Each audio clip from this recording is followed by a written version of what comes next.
الحمد لله الذي بنعمته تتم الصالحات وبفضله تتنزل الخيرات والبركات وبتوفيقه تتحقق المقاصد والغايات. أشهد أن لا إله إلا الله وحده لا شريك له وأشهد أن محمدا عبده ورسوله لا نبي بعده. اللهم صل وسلم وبارك على محمد وعلى آله وصحبه المجاهدين الطاهرين. أما بعد فيا أيها الحاضرون أوصيكم وإياي بتقوى الله وطاعته لعلكم تفلحون. يا أيها الذين آمنوا اتقوا الله حق تقاته ولا تموتن إلا وأنتم مسلمون وتزودوا فإن خير الزاد التقوى. فقد قال الله تعالى في كتابه الكريم: أعوذ بالله من الشيطان الرجيم. بسم الله الرحمن الرحيم. أينما تكونوا يدرككم الموت ولو كنتم في بروج مشيدة وإن تصبهم حسنة يقولوا هذه من عند الله وإن تصبهم سيئة يقولوا هذه من عندك قل كل من عند الله فما لهؤلاء القوم لا يكادون يفقهون حديثا. Jamaah salat Jumat hafizakumullah. Mengawali khutbah Jumat di siang hari yang penuh berkah ini, khatib mengajak jamaah sekalian serta diri khatib pribadi untuk senantiasa meningkatkan ketakwaan kita kepada Allah Subhanahu wa taala.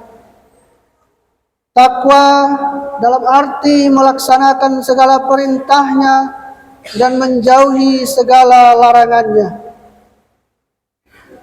Dengan rasa takwa yang kita pelihara wujudnya dalam diri dan perilaku kita, niscaya Allah berikan kita kemudahan dan jalan keluar di setiap permasalahan hidup yang menimpa. Dan Allah datangkan rezeki yang tidak pernah kita sangka-sangka. Kita semua mungkin sudah mengetahui musibah bencana alam, mulai dari banjir hingga longsor terjadi di mana-mana. Seperti yang terjadi di Aceh, Sumatera Utara, Sumatera Barat, dan beberapa daerah di Pulau Jawa dan wilayah lainnya. Banyak korban yang meninggal, banyak korban yang luka-luka, dan kehilangan materi-material yang berharga. Mari kita doakan saudara-saudara kita yang menjadi korban diberi kesabaran, diberi ketabahan, dan segera diangkat musibahnya oleh Allah Subhanahu wa taala. Amin ya rabbal alamin. Jamaah salat Jumat rahimakumullah. Seringkali kita mendengar istilah musibah yang biasanya dilawankan dengan istilah anugerah atau nikmat. Dalam Kamus Besar Bahasa Indonesia, musibah berarti kejadian, peristiwa menyedihkan yang menimpa. Bisa juga bermakna malapetaka atau bencana. Sedangkan anugerah atau nikmat berarti pemberian atau karunia dari Allah Subhanahu wa taala. Baik itu karunia yang enak, lezat maupun karunia kesenangan. Secara umum kira-kira bisa ditarik kesimpulan bahwa musibah berkenaan dengan hal-hal yang menyedihkan, sementara anugerah berkaitan dengan hal-hal yang menyenangkan. Secara permukaan, orang kemudian memaknai bencana alam hampir selalu sebagai musibah. Hal tersebut sangat wajar karena peristiwa-peristiwa menyedihkan yang mengiringinya, seperti kehilangan anggota keluarga, kehilangan tempat tinggal, mengalami luka-luka, hingga kehidupan yang mendadak berubah menjadi serba sulit. Kekurangan makanan, kekurangan air bersih, kekurangan obat-obatan, sanitasi yang layak, dan lain sebagainya. Secara lebih mendalam, sejatinya bencana alam bersifat relatif. Bisa bermakna musibah, bisa juga justru merupakan anugerah karunia dari Allah Subhanahu wa taala. Hal itu sangat tergantung pada diri seseorang dalam menyikapi sebuah bencana. Karena relatif, bencana alam bagi tiap orang memiliki sudut pandang yang berbeda-beda. Bisa jadi adalah musibah bagi satu orang, namun anugerah bagi orang lainnya. Tergantung cara dia merespon peristiwa itu. Dengan bahasa lain, bencana adalah kiriman yang mengandung pelajaran, bukan hanya bagi yang tertimpa bencana, tapi juga yang tidak terkena bencana. Sekali lagi, pelajaran itu berlaku buat semua orang, entah dia mengalami bencana itu ataupun tidak. Jamaah salat Jumat rahimakumullah. Kapan bencana alam itu menjadi musibah dan kapan ia merupakan menjadi anugerah? Jawabannya sangat tergantung seberapa jauh pelajaran dari bencana alam itu terserap dan berpengaruh positif pada diri seseorang, baik yang tertimpa bencana itu atau yang sekedar menyaksikannya. Dalam kesempatan kali ini, khatib akan memaparkan setidaknya ada 3 pelajaran penting dalam peristiwa bencana alam. Pelajaran pertama adalah muhasabah atau introspeksi diri. Kita dianjurkan untuk mengevaluasi diri kita, apa saja kekurangan dan kesalahan yang perlu kita benahi. Bencana alam seperti tsunami, gempa bumi, banjir, longsor, dan gunung meletus adalah fenomena yang tidak bisa dikendalikan oleh manusia. Ini bukti kelemahan kita sebagai manusia, dan seyogyanya bencana alam menyadarkan mereka untuk kian merendah serendah-rendahnya di hadapan Allah Subhanahu wa taala. Bila bencana itu disadari akibat kesalahan manusia, maka seharusnya bencana alam berdampak pada perubahan sikap kita menjadi yang lebih baik. Muhasabah ini penting dilakukan baik oleh mereka yang menjadi korban maupun yang bukan menjadi korban. Umar bin Khattab pernah berkhutbah, "Hasibu anfusakum qabla an tuhasabu fa innahu ahwana lihisabikum." Hisablah dirimu sebelum engkau dihisab, karena sesungguhnya hal itu akan meringankan hisabmu di hari kiamat. Jamaah salat Jumat rahimakumullah. Pesan dari Umar bin Khattab sangat jelas bahwa kita dianjurkan untuk mengevaluasi diri kita sendiri, bukan mengevaluasi diri orang lain. Bagi korban bencana adalah fase penting memeriksa dosa-dosa sendiri. tingkat penghambaan kepada Allah, pergaulan sosial, dan sikap terhadap lingkungan alam selama ini. Bagi mereka yang bukan korban dan di luar lokasi bencana, hal ini adalah peringatan diri sendiri untuk kian menjaga perilaku dan sifatnya baik kepada Allah, sesama manusia, dan juga alam sekitarnya. Sangat disesalkan bila ada orang yang kebetulan tak menjadi korban, menuding bahwa bencana alam yang menimpa saudara-saudaranya di lokasi tertentu merupakan azab atas dosa-dosanya. Apalagi jika tuduhan itu dikaitkan dengan kepentingan politik tertentu.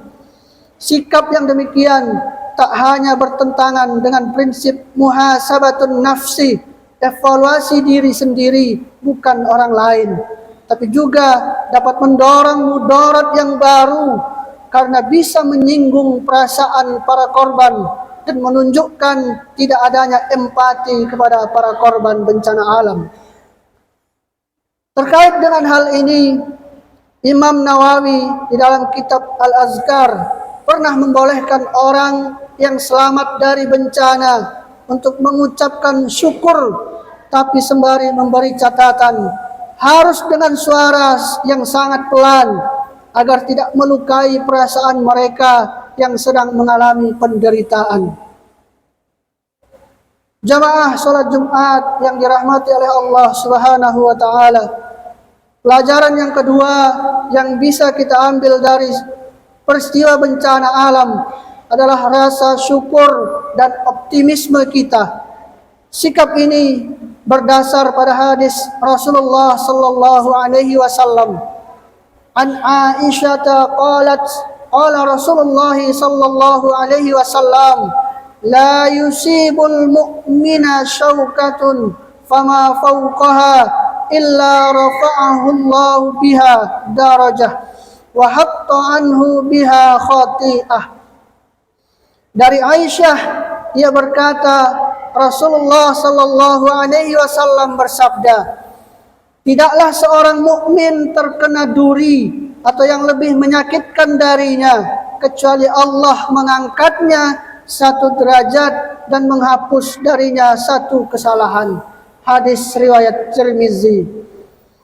Dalam konteks ini, bersyukur bagi para korban adalah ridho atas bencana yang menimpanya dan menilai penderitaan saat ini adalah cara Allah meleburkan dosa-dosanya dan menaikkan kualitas kepribadiannya. Sebagaimana ujian akhir semester bagi siswa sekolah untuk naik ke semester berikutnya, bencana merupakan ujian bagi para korban untuk bisa mendaki pada derajat yang lebih mulia. Hadis tersebut merupakan cara Rasulullah sallallahu alaihi wasallam memberikan optimisme kepada umatnya agar tidak larut secara terus-menerus dalam kesedihan, banyak mengeluh, apalagi sampai putus asa. Dalam penderitaan, kita mesti husnuzon, berprasangka baik bahwa ada maksud khusus dari Allah untuk meningkatkan mutu diri kita, baik dalam ibadah menghamba kepada Allah Subhanahu wa taala maupun muamalah kita, yaitu hubungan sosial terhadap sesama manusia. Bagi mereka yang tidak terdampak bencana, syukur dalam konteks ini mengacu pada karunia keamanan dari Allah Subhanahu wa taala kepada dirinya, sehingga tidak hanya bisa muhasabah atas peristiwa yang disaksikannya, tapi juga bisa beribadah dalam situasi yang lebih nyaman dibanding saudara-saudaranya yang tertimpa musibah. Mereka juga harus belajar dari kesalahan-kesalahan dan optimis menatap perjalanan ke depan. Jamaah salat Jumat yang dirahmati oleh Allah Subhanahu wa taala. Pelajaran ketiga yang dapat kita ambil dari peristiwa bencana alam adalah tentang ladang amal ibadah pasca bencana. Jika bencana adalah ujian kenaikan derajat, maka kenaikan tersebut hanya terjadi bila yang bersangkutan benar-benar tulus dari ujian. Bencana alam merupakan wasilah bagi para korban yang isinya menuntut manusia untuk sabar, menuntut manusia untuk ikhtiar, untuk tawakal, dan semakin mendekatkan diri kepada Allah Subhanahu wa taala. Inna lillahi wa inna ilaihi raji'un. Sesungguhnya kita semua adalah milik Allah dan sungguh kepadanya kita kembali. Kualitas kepribadian mereka sebagai hamba meningkat manakala materi ujian dapat dilalui dengan baik dan benar. Bagi mereka yang tidak menjadi korban, bencana alam adalah ujian untuk menunjukkan kepedulian kita, kemanusiaan atas mereka yang sedang ditimpa kesulitan. Pertolongan berupa tenaga, berupa pikiran, berupa dana, harta benda, makanan, serta doa dan lain sebagainya penting untuk kita salurkan. Syukur atas keselamatan diri kita dari bencana bisa ditunjukkan dengan kesedihan berbagi kepada mereka yang membutuhkan uluran tangan kita. Bisa dengan menjadi relawan, bisa dengan menjadi donatur bantuan atau keterlibatan lainnya yang dapat meringankan beban para korban yang mengalami bencana alam. Wallahu fi aunil abdi ma kana al abdu fi auni akhihi. Allah akan menolong seorang hamba selama hamba tersebut menolong saudaranya. Hadis riwayat Muslim. Apabila kita mendengar kata hikmah di balik sebuah bencana, maka itu artinya terkait dengan sikap-sikap bijak kita dalam menyikapi sebuah bencana. Karena kata hikmah bermakna kebijaksanaan. Semoga bencana alam yang merupakan bagian dari fenomena alamiah tak menimbulkan bencana baru dalam kehidupan spiritual kita. Amin ya rabbal alamin. Barakallahu li wa lakum fil Qur'anil azim wa nafa'ani wa iyyakum bima fihi min ayati wa zikril hakim wa taqabbalallahu minna wa minkum tilawatahu wa innahu huwas samiul alim. Wa aqulu qawli hadza fastaghfirullahal azim innahu huwal ghafurur rahim.